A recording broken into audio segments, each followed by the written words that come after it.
siempre me he considerado muy ligado a fotogramas y lo he seguido muy de cerca y tengo incluso varios años encuadernados. Y entonces yo quería hacer algo que me acaban de pisar. Porque Concha Velasco siempre me pisa las cosas.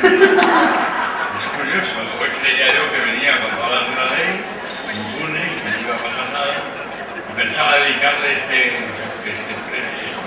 dar las gracias y dedicarle este premio a Elisenda, que ha sido el alma, la vida y ha sido fotograma esa película. Pero no me voy a dejar pasar. Entonces, se lo quito el premio a Elisenda y se lo doy a Antonio Nadal, que fue el verdadero inventor de fotogramas y que fue el que dio forma, fondo, manera y tradición a la casa.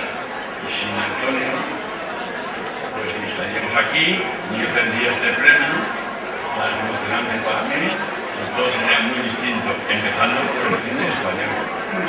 O sea que, Elisenda, este premio no es para ti, como ha dicho Concha, es para tu padre.